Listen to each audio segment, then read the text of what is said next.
So, Mark, one of the biggest anxieties of a traveler is trying to keep that seat next to them empty, whether it's on a bus, a train, a plane, whatever it is. And did you see this video of the guy with his hack on how to keep anybody from sitting next to you? Yeah, I think eye contact does make people uncomfortable, so it's not a bad play and like patting the seat. It reminds me of that Super Bowl commercial like 10 years ago where the guy was like flossing his teeth and blowing his nose, and then he sees a good looking lady, he pulls out his bag of Doritos and is like, come sit here. And then she has a baby on her belly. Hey, sometimes strategies backfire. But yeah, giving creepy looks to people on the bus, not only effective, but it's fun. Until you get the creeper that like connects with your eye contact and then is like, oh yeah, I'm gonna sit down right next to this guy.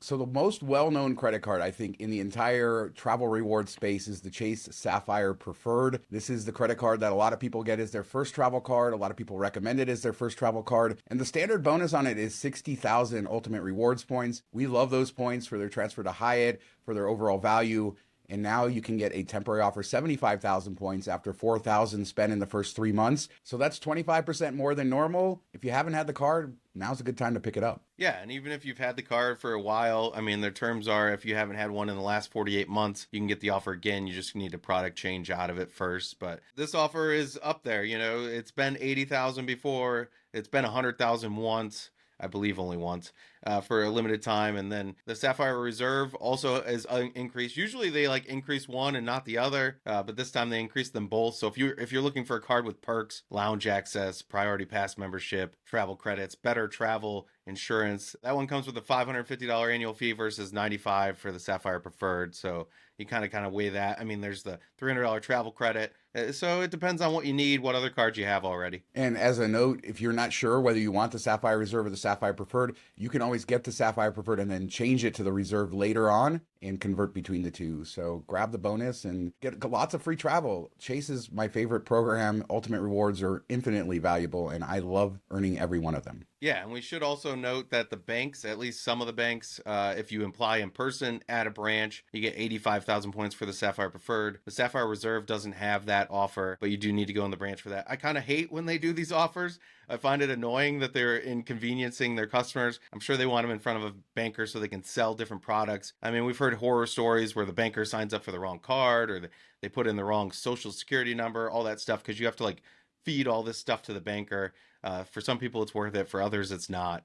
I don't know. What do you think about in-branch offers? Do they annoy you like they annoy me? Absolutely. I don't want to go sit there for 2 hours. And some people have had better experiences, but for me, it always takes a while. I get why they want to do it. It's cheaper. They don't have to pay the marketing costs. And like you said, they can upsell you to other products. But usually I'll just grab the lower bonus online and save the time. But if you have the time to spend, go get the higher bonus in branch, I'd say. Yeah, I agree. It all depends. And if you have a relationship with a banker and you know they're good, that works too. But it's just kind of a rolling of the dice. I've gone in there for a bank bonus because you had to do that in person. And it was like I brought my computer and did work because I was there for like an hour. So you just never know. So let's move on to Virgin Voyages. I went on Virgin last year, love them. Somebody asked me this weekend, what's my favorite cruise line? And I said Virgin. It's an adults only cruise line. So maybe that was nice. It was a cruise without my daughter and, I could let loose a little bit. And the food is great. And they have a new promotion with Virgin Red Points where you can book a Virgin Voyage for a pretty good price. You're looking at 115,000 for like a 5-night Caribbean cruise, all the way up to 320,000 for a transatlantic cruise. The best part is there's some transfer bonuses right now from American Express and Chase that give you 30% more. So you transfer your points from them to Virgin, get a 30% bonus. That brings the price, down significantly. Yeah, I know people get confused because Virgin Red is like a newer thing and they have Virgin Atlantic miles and they all combine. It was kind of like Richard Branson wanted to bring all the Virgin points under one umbrella. I think they've struggled with it because 1 point for an airline isn't worth the same as a point over here for this company. So they've kind of like had to work that out, and it's a slow go. But we saw these come out a year or so ago, and it was 80,000, I think, at launch for some of the cruises then. So it's a little bit more expensive, but it is for two people. I think there is still value there, and a way to get on these boats without costing you any cash out of pocket besides the drinks that you drink. But everybody I've heard from, you, our buddy Mark Jackson, everybody says Virgin is like the best out there, best value, best food. They really love those cruises. So I think it's a good opportunity. Yeah, they have a huge focus on the food, and they have like 8 restaurants that are all included for dinner. They have a food hall instead of their buffet. So the food is great. Lots of interesting entertainment. They have a resident drag queen and very outside the box sort of thing. The rooms are great. This comes with a sea terrace, as you point out. So you get a balcony, beautiful hammock outside, mood lighting inside the room. It's a very unique product for the cruise space, and this is a great deal. If you have these points for 2 people, I'd say this is absolutely worth it at these prices. I don't know if a hammock, being drunk on a hammock right by the sea is a great idea for me. Well, nobody's fallen off yet, so that's a good thing. So let's talk transfer bonuses for a minute. Transfer bonuses are one of the best ways to kind of stretch out your miles and points. And what these are generally bank programs like American Express, Chase, they will offer these bonuses 30, 40, sometimes 50% to other programs. And there's 4 going on right now. We mentioned the 2 of them, Chase and Amex to Virgin Red, or Virgin Atlantic, which you can use for the cruises, like Mark said. But then also Aeromexico from American Express, there's a 20% bonus right now. And then Citi has a 30% bonus when transferring to Qatar Airways. Yeah, and that one's actually from the airline, not from Citi, so you won't see it on the landing page. You just have to transfer over, and then you get the bonus points. But I do like these. I will say, like, don't, unless you use the program all the time, don't be like, oh, I got to make this transfer because I'm going to get 30, 40% more, because you can get point stranded there. If you're booking with them like every couple weeks, every month or so, then yeah, go for it. But if this is something that you like, hey, I know I want to go here in a year, like 6 months or whatever, I'll be booking, I'll take advantage of it now. You never know when programs are going to change. You don't want to get stuck with miles. So only transfer if you have a known use for them. But when they do work out that way, it's great. It always just happens that I transfer and then like the next day the bonus comes out. It's an age-old thing in the miles and points hobby. You talk to anybody, and we've all made this mistake of transferring points to a program that we end up getting them stranded. Some programs have like a hard expiration date, meaning that 3 years after they're transferred in, they expire. Other programs, you can keep them alive. But everybody has a balance somewhere that they're just like, I can't use that, and it's stuck there. So absolutely good advice from Mark. Don't transfer them unless you have a use for them. But if you're using a program all the time, this is a great time to take advantage of it and be strategic. And I've done that with Virgin in the past. I do use them often enough where I do transfer with that. Also British Airways Avios, when they have a transfer bonus as well. So there are programs where I will transfer to, and then many that I won't unless I know I'm booking something right away. I feel seen right now with my 80,000 Hawaiian miles that I have from a cancellation on our flight home from Hawaii, that I'm like, okay, I really hope this Alaska merger goes through so I have a use for these. It's fun though. You got to have something. You got to make mistakes along the way. Everybody does. We all pretend that we don't, but it's something that everybody does. And we're trying to help you guys not do it because we've been there, done that, got the t-shirt. Yeah, exactly. I mean, the one silver lining is that you end up diving deeper into a program you might not have otherwise to try to get rid of these things. So that's my next thing on the to-do list, is diving in there a little bit. So there was an exciting offer, a targeted offer going out for the Chase Freedom Flex card. And this offer gives 10x on groceries on up to $12,000 in spend in the first year. And you get your 5% quarterly bonus categories come with this card. So every quarter there's different categories where you earn 5% cash back on up to $1,500 in spend. And the cool thing about this card, no annual fee, but if you have a premium Chase card like the Sapphire Preferred we talked about before, or some of the business Chase Ink cards, things like that, you can convert those into full ultimate rewards points and then transfer them off to, say, Virgin with a 30% bonus, or wherever, Hyatt, United, wherever you want to. And this is a great deal. Yeah, I think if you can maximize this or even use a good chunk of it, it's up to 120,000 ultimate rewards points essentially. You get 12 months to do it. I will say the one caveat thing you need to be aware of is when Chase does these type of bonuses, every time you earn that 10x bonus, it resets the 24-month clock because it's considered you earned a welcome offer in that instant. So you just have to realize that, add that to your timeline a bit if you're trying to grab this card later on down the road. But it's pretty great and even better than the old offer where you get 20,000 points plus 5 times earning on 12 months up to $12,000. So I think this is really one that people should look at and consider. Great card long term, 3 times on dining, 3 times at pharmacies, stuff like that. So it's a pretty good no annual fee card, one of the better ones. Totally agree. It's a card that I think most travel hackers have in their portfolio and that they maximize it. So if you don't have one or you're eligible to get one and you're targeted for this, great time to pick it up. We should mention that Chase cards like the Sapphire Preferred, the Sapphire Reserve, the Freedom Flex, they're all subject to what's called 524. And this is Chase's rule saying you can't have opened more than 5 revolving credit card accounts in the last 24 months. So if you apply for a lot of credit cards, it can be difficult to get a Chase card. But if you're somebody who hasn't been doing this a long time or isn't pushing it too hard, then you can take advantage of these offers. Yeah, we'll put a link down there so you can dive into this rule a bit more. I mean, it sounds difficult, but it's not too bad. A lot of business cards don't count. Personal cards do. That's why a lot of people say start with Chase because of this rule. So something to be aware of for sure. So Hilton is coming out with a new promo, and it is a very simple one that I like. Double points on every stay. And that's through September 2nd, 2024. Now, with these hotel promos, most of the big hotel companies do promos like this. Most of the time, it's quarterly that they sort of switch over, and you have to register for them. So my advice, register for whatever promotion from every company, and then if you happen to have a stay, you'll get it. But the nice thing about this, you don't have to do any crazy calculations. You just earn double points on everything. Yeah, and this is kind of like the standard Hilton promo. I don't know why they don't just make it double points all the time and call it a day, but probably so people forget to sign up or whatever. But always just do it, like Shawn said, in case you never know. You might end up throwing a stay in there even if you're not planning on staying at Hilton. Or if you're staying there on a point stay and you charge back to your room, you'll still earn double points on that, including restaurant spend, unlike most Hyatt hotels, and liquor.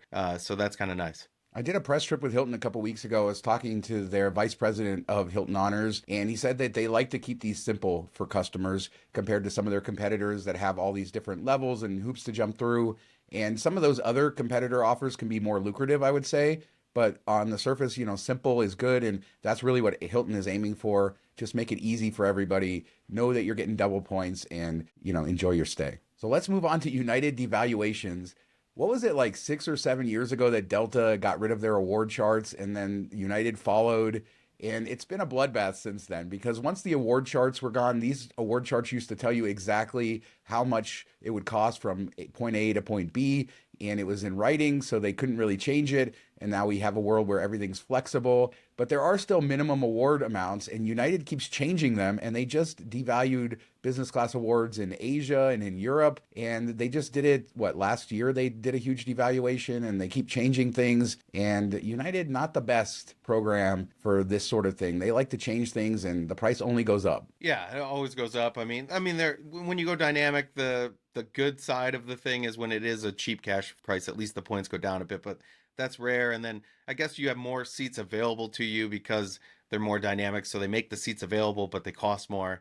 So you're just not getting the outsized value. Some people might prefer the ease of it. I don't. I like having award charts, and they dished them in the US, and then we're like, at least we still have partner awards. And now they're just kind of slashing those, making them more expensive, and it's just getting to the point that it's getting harder and harder to fly business class, even within certain districts, like within Europe or within Asia. And it's sad to see, but I guess when they give us more points, bigger bonuses, they got to charge more for the flights. It's kind of like a give and take. According to Gary Leff from View from the Wing, those intra-Europe flights for over 800 miles went from 27,500 to 45,000 miles. The similar things in Africa and South America. And then intra-Asia business class went from 49,500 to 71,500, all the way up to 99,000 on the high end. So there's a range in there. And yeah, it's not just that they went up a little, they went up a lot. Yeah, and that's why this is like, everybody in the industry preaches transferable currencies, because you want to have options. Like if you just were earning United miles,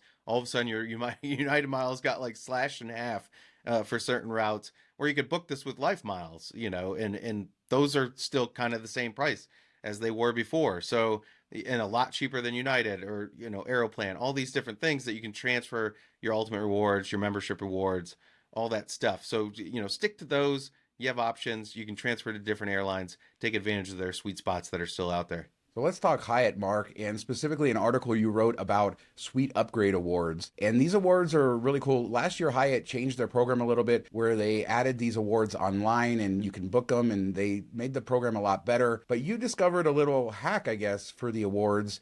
and how you can kind of open up award space that doesn't exist when you're using a suite upgrade. Yeah, I mean, this is something that I think has been going on for a bit, but it doesn't seem like a lot of people know about it. It was always assumed that you had to book the standard room, with an award and then call in and upgrade it to a suite, and the suite would have to be available on points, hopefully, and you kind of do that process. Well, I had it where, there was no standard rooms available on awards and only points and cash for suites, but they were selling suites by cash. So maybe not award space, but there's still cash space for a standard suite. So I called in and just booked that. They charged me the 12,000 points, the standard room rate, and then used my suite upgrade reward. So basically unlocked space. So if you are searching hotels, you have these things, and some of these hotels play tricks with standard room availability. This is a way to work around it if you have those suite upgrade awards. This is a great tip. And for our Vegas people that watch our Vegas show, keep watching with us 20 minutes a week. We are going to show you how to outsize your travel, whether it's in Vegas or anywhere else. Mark and I, when we travel, Hyatt is a great program. We're often in suites. They often upgrade you to suites even without using these awards. And when you open your mind to the world of elite travel and all of these different benefits in these programs, life can change and travel can change and it can become so much better. And our goal here is to help show you all of that stuff, open your eyes to it, because it really isn't that difficult. Yeah, I mean, it seems like a lot, and it's just like baby steps. Focus on one thing, one currency, one bank, learn about it, move to the next one. And then as you pick it up, it's kind of like learning foreign languages. When you learn one, it makes the second one a little bit easier, and then those two make the third one a lot easier. So, after you put a little bit of time in, you can travel anywhere for a couple of dollars out of your pocket, essentially. Yeah, and you sort of lose perspective on what things cost. Hotel prices have just gone astronomically high the last couple of years, but we're often just redeeming points and we're able to stay for free. And it's a lot less worrisome when you want to take a weekend trip somewhere. You can find the hotel that works for you, use points. You're not worrying so much about the cost, the cash cost of everything. It opens you up to like just a one night trip, which is crazy. It blows people's minds that you'd fly somewhere or go to Vegas, like you fly in late Friday night, you leave Sunday morning. You're only there for like 36 hours, but when it only costs you $11.20 in tax and fees, yeah, I mean, the miles have value for sure. But when you're earning them from these welcome offers and stuff, it makes it a little bit easier to swallow, and you get to have your fun, maybe not miss any work. It opens up possibilities, which is the most important thing. So let's end with an advanced sort of thing. One of the ways people earn more miles and points is by starting businesses. That is a big sort of thing. I started a whole reselling business on Amazon that I still have, generates a lot of points. But to make things easier, there's these things called buyers groups, and they're kind of sourcing products, and they use people who want to earn miles and points to get them for them. So they'll say, buy this, and then you spend on your credit card, you send it to them, and then they reimburse you for it.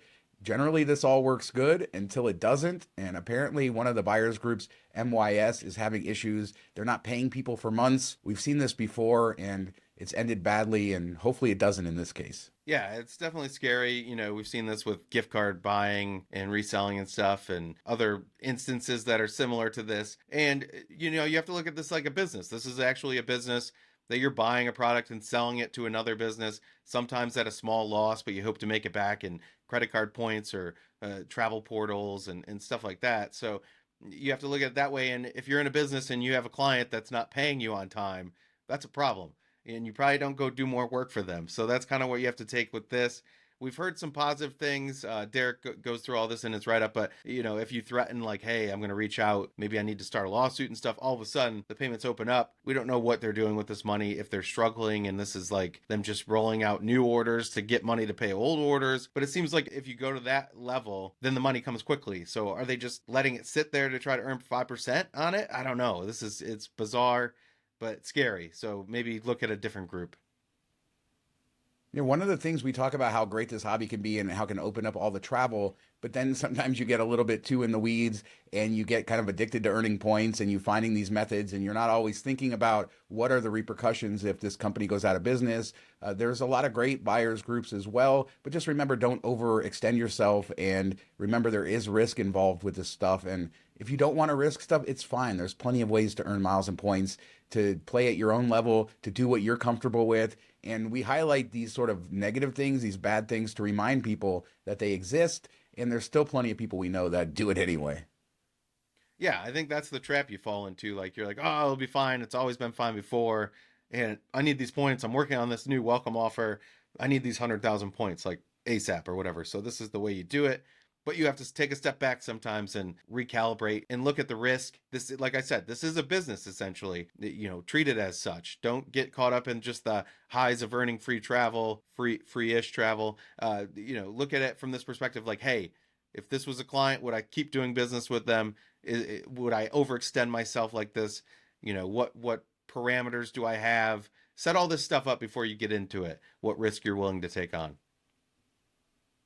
Absolutely. And that is our first show of 20-minute travel. Mark and I bringing you everything you need to know, travel hacking, earning miles and points, traveling for free, all of our experiences, elite status, everything we do in 20 minutes an episode. And we will show you how to do this. If you're advanced, we'll show you more advanced stuff. Beginners will do it. And we hope you join us for this ride.